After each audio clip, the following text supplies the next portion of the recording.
Hey guys, Jay here. So this is the third video in the series of 5 videos on the 5 new Ascendancy classes that we are going to have in Dawn of the Hunt, the upcoming update 0.2.0 of Path of Exile 2. So this is the Smith of KITAVA. My head right here just blocking the 20% increased melee damage. So yeah, overall nothing there. It's just a small note.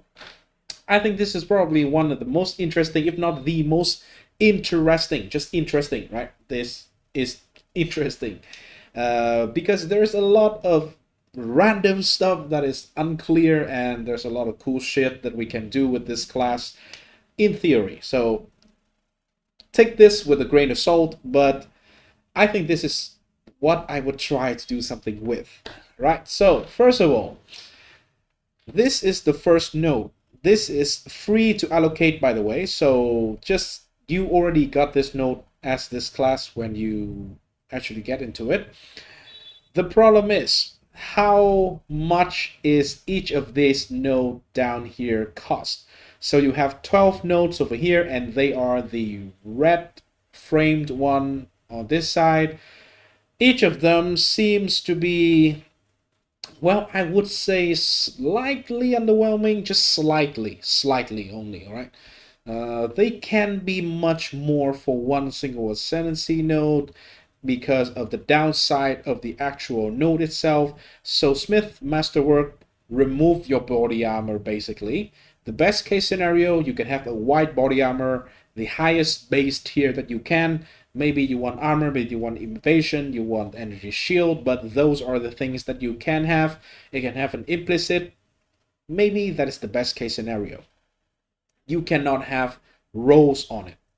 So you are sacrificing 6 affixes on the body armor, which is a lot, in order to get some of these.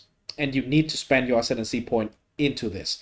So first of all, I'm not sure how it works, but I think the most logical way that it should works, it is each of these points, you should spend 1 ascendancy point to get them. So you can have up to 6 if you want, up to 8 actually.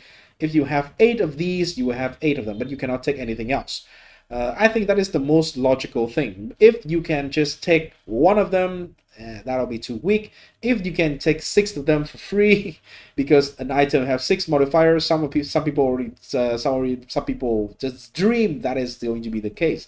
I don't think so. That is going to be way too powerful, way too powerful to be a thing, because some of these nodes are actually very powerful. If we can take 6 of it, right? So anyway, this guy also have other quite strong things going on. So first of all, it has the chieftain resistant stuff over here. So we have Cold Stalker or Cold Stoker and Forge and Flame. This is proven to be very good defensively. So it will give you a lot of extra resistances, because basically if you have fire resistant, you have 50% of that as lightning and as cold. So you have double the amount of resistance if you have a fire resistant roll, right? 2% fire resistant is going to give you 2% fire, 1% cold, and 1% lightning. Basically double the value of fire resistances.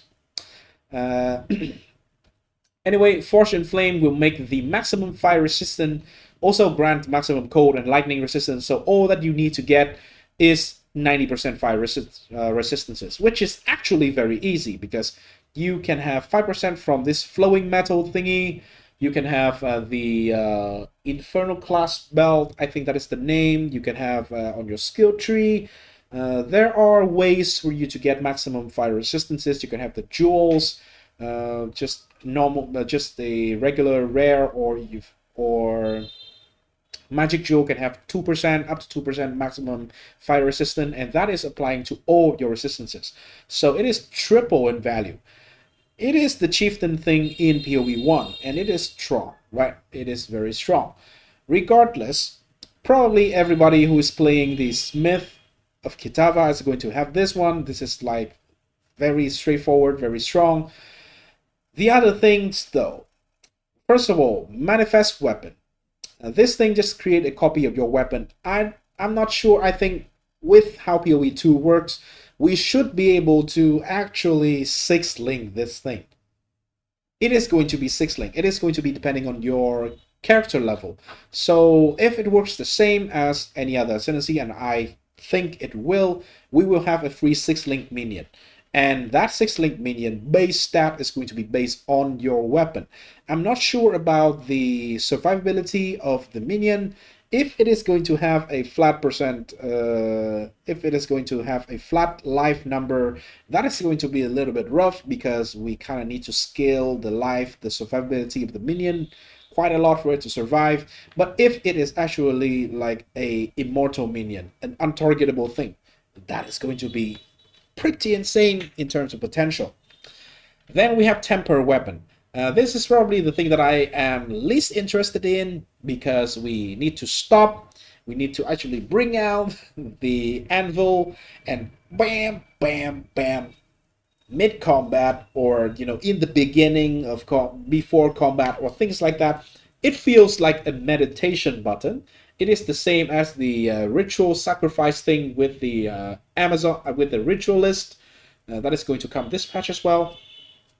I don't like, just stop everything I'm doing and do something just to give me a buff. I don't like that. I want that to be instant or almost instant. The animation that we've seen so far in the trailer, in the content reveal videos, is way too long for this to be a cool thing to use. It will be very, very, very annoying to use. So I am not a fan of temper weapon from all that is looking. However, Heat of the Forge, this little thing over here, grant fire spell on hit. So this is going to be a meta skill. From all that I know, this is going to be a meta skill. The condition is incredible though. On hit is one of the easiest thing that you can do. It does not require you to ignite, shock, do anything. Just hit the enemy. And on hit means you can hit it with spells as well.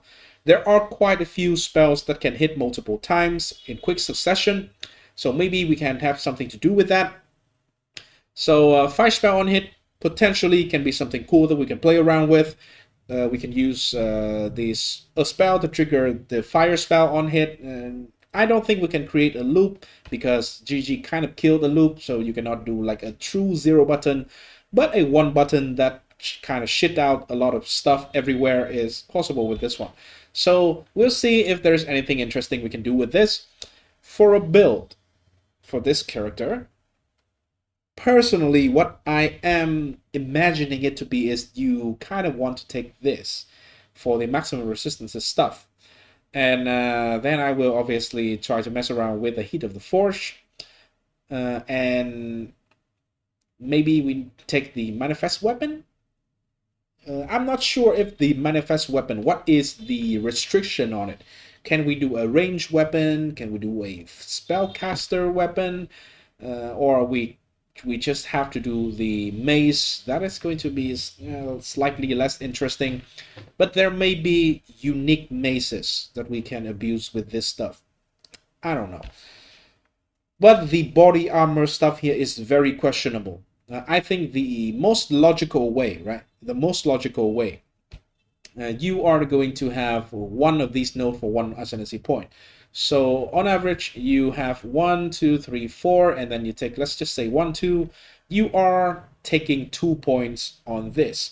And in my humble opinion, for fire theme, we kind of need to take the physical damage taken from hits as fire.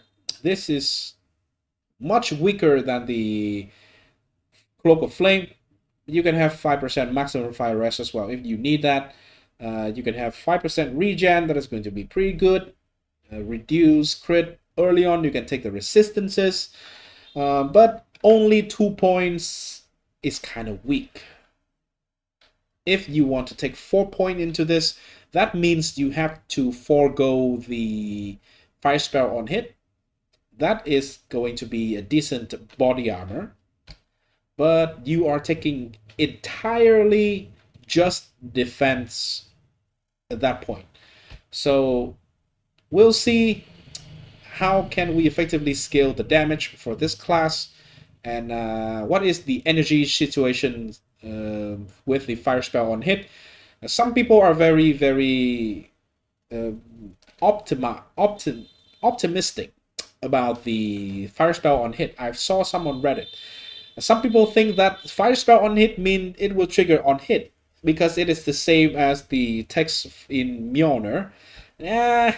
Man, I am here to tell you, it is going to be energy based, 100 freaking percent. The math is just the problem is just going to be how much energy are you gaining with one hit. We have cast on block with this Valen. Do you know that it takes like 50 blocks to trigger once? There is no freaking way they are going to let this one slide as just cast on hit.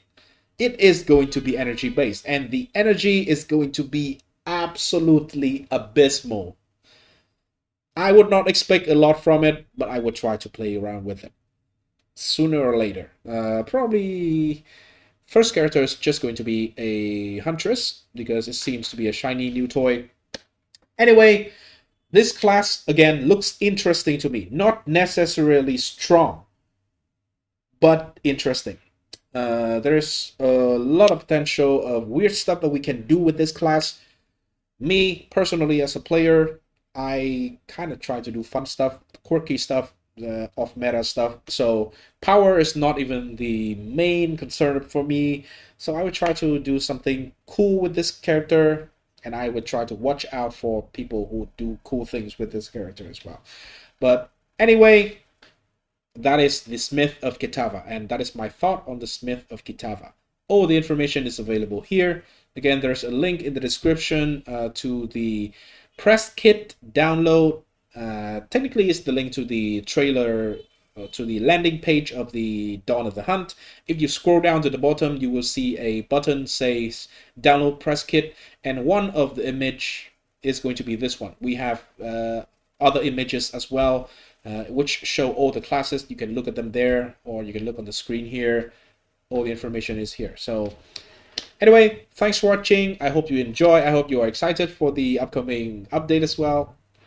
I am very excited, and that is the reason why I have already posted 3 videos before this one today, and I intend to post more, 2 more for the other 2 classes.